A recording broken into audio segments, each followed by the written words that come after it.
Hello, everybody. It's me, Jenna Ryan, with Self Love You. And today I'm going to talk to you about a very important topic, and that is how to stop getting seeking nurture from a betrayal source. So, you know how you like this guy and he treats you like crap, or you like this woman and she treats you like crap, but you keep going back and you're yearning for this person and longing for this person? Do you know what I'm talking about? Do you understand that feeling? Well, if you do, then this video is for you. And I may need to put it in 3 videos. I may have to have 3 segments because I've got a lot to say and it's very, very important. So make sure you get your pen and paper out and get ready to start writing stuff down because we're going to get serious here. There is no reason for people to be stuck in the quagmire of being attracted to someone who is abusive. Now, I understand. Okay, where do I start? I can't wait. Okay. I'm going to start with, let's see. Okay, nurturing yourself. Nurturing yourself from someone who betrays you. When I say betray you, I'm talking about someone who is not respecting who you are. Someone who is broken your boundaries. Someone who has betrayed your trust. Somebody who's cheated on you. Somebody who's exploited you. Somebody who's abused you physically, emotionally. Someone who doesn't make you feel good. Somebody that makes you feel bad. Somebody that takes your energy away. That's what I'm talking about by abuse. If you let someone who abuses you back into your life, this is very, very, very dangerous for your soul. Because for one thing, it will cause you to leak self-esteem, and it will also cause you to not even be a person. And it also hurts very, very badly. Because if you're not withholding internal boundaries, and internal boundaries are what it takes to be able to keep yourself from seeking the betrayal source as a nurture. And by nurture, I mean somebody that makes us feel good. I want to start talking about this because it's just been such a topic on my mind.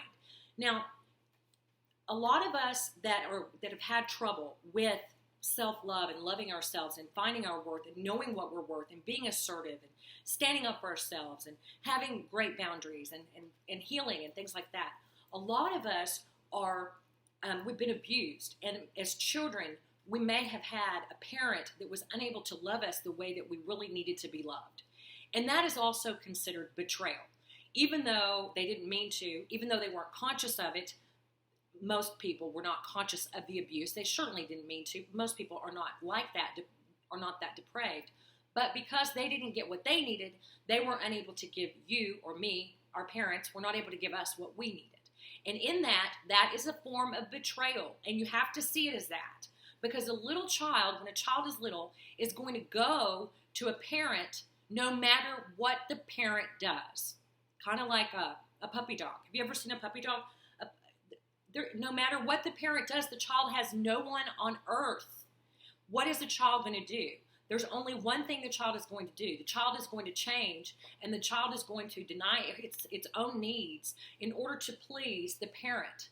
It is going to not exist in order to please the parent because the parent, whatever reason, the person just needs to survive. And whenever you're young and you just need to survive, you just need to bond with the parent, and you do whatever you have to do, and you have to bond with this person who is being abusive towards you, whether that be some of us have suffered physical abuse in childhood, sexual abuse, emotional abuse. So that abuse, no matter what, when you're a child, you have to have a parent to survive. So you have to bond with the betrayal source. And that's the origin of the tendency, whether you know it or not, if you have a tendency to yearn and long for people who are bad for you and you know are bad somewhere in your heart, you know they're toxic and you know they're bad, but you want to see them anyway, then that means you, my friend, were abused as a child in some way. It may not be obvious, it may be covert, it definitely probably was not intentional, but some abuse did occur because you don't just, come out of the womb and grow up and start yearning and longing for a betrayal, someone who betrays you. It wouldn't feel right. If you were healthy and you'd been loved properly, it wouldn't feel right to yearn and long for a betrayal source. So I want you to understand that you may need to look beneath the hood. You may need to look at some other things in your life besides just the relationship that you're trying to stop yourself from partaking in, okay, or wanting.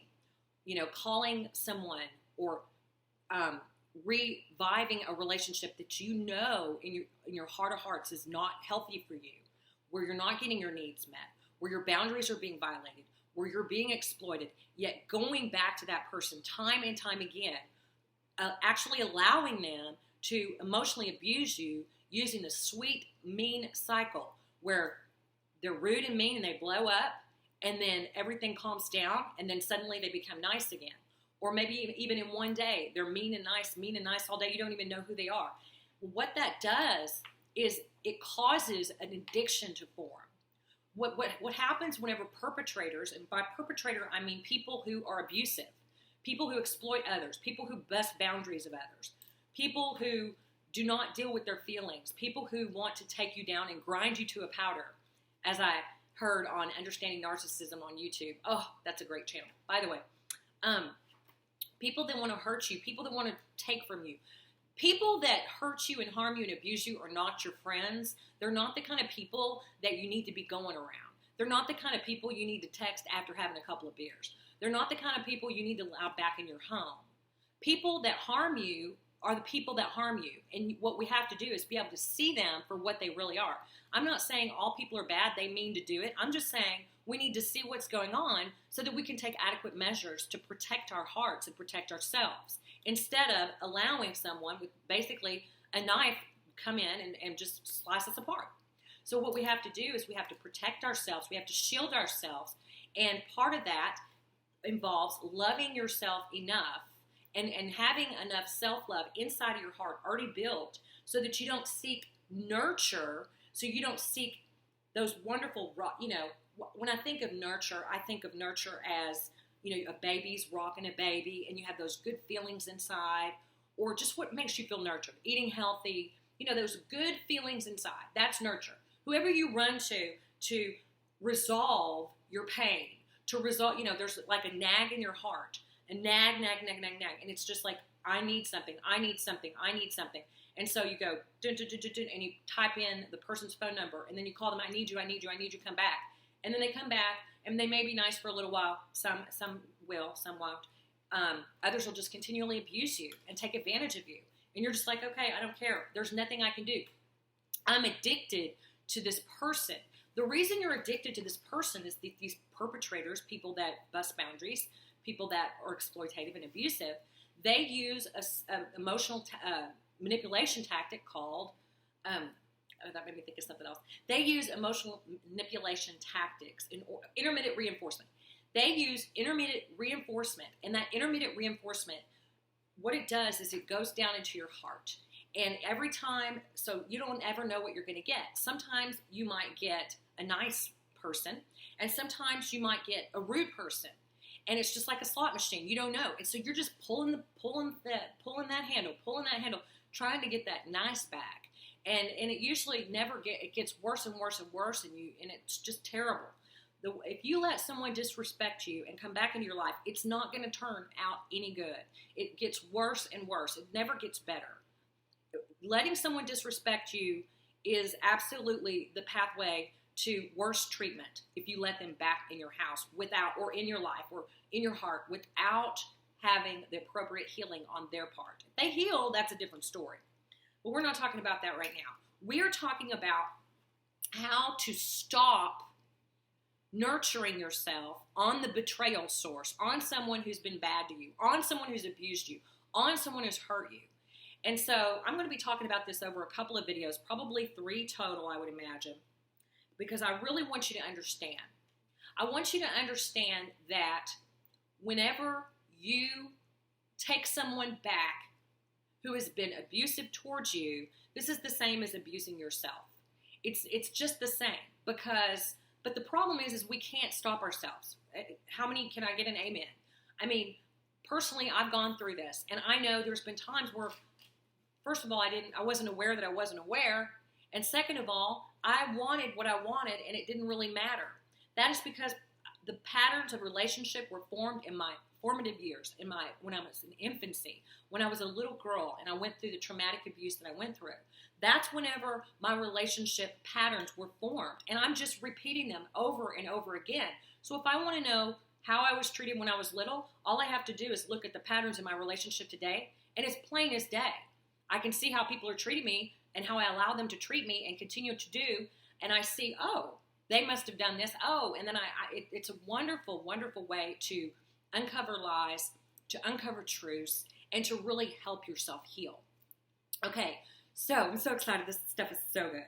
So a perpetrator is somebody that is critical, and you're part of what keeps this whole phenomenon going. It's a betrayal bond. It's called a trauma bond. You have betrayal blindness, which means you've been betrayed when you were little. And so now, today, whenever someone abuses you, you just don't notice that it's abuse, right? You don't notice until maybe the next day. For me, I'm at a point where I notice it pretty quickly. But whenever I very first started on my healing journey, I wouldn't know for a year. I mean, I was just in pain. I was in constant, deep level emotional pain. Like, probably the deepest you can get, I would think. I mean, I doubt that. I don't know, but it was hardcore. But as I began to heal, that pain went away a little bit at a time. And this topic is actually another way that I personally have learned these things and have been able to utilize these things and have gotten amazing healing and freedom from more emotional pain. Because what happens whenever you're trying to nurture yourself on the betrayal source is you're hurting inside. You're hurting. It's pain. If you really stop and think about it, if you really stop and analyze, if you really stop and become aware and listen to your thoughts and listen to your heart whenever you're wanting to go to this betrayal source, if you'll just stop for just a minute and listen, you will find that you are trying to avoid pain. Because what happens is this whole process creates a pain tunnel that is the core root of addiction. And it's what causes you to go back and repeat the cycle and allow people back in your life that belong out, that belong shut for good. And different people have different levels of this. There's some women who live with men who abuse them, physically abuse them. There's some men who live with women who physically and emotionally abuse the tar out of them. It doesn't matter if you're male or female. It doesn't matter what you are. It doesn't matter. It's all the same. This happens with everyone.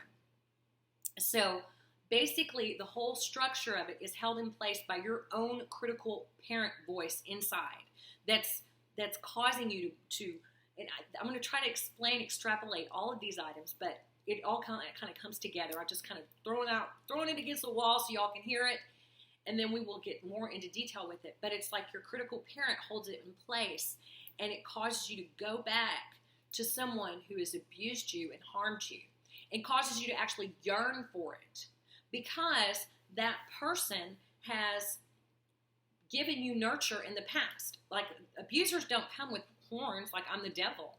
No, they come nice, and they come bearing gifts, and they come flattering, and they come meeting your needs, and then they slowly but surely start taking the rub out from under you. Sometimes they take it out fast. It just depends on the type of abuser and the type of abuse that you've encountered.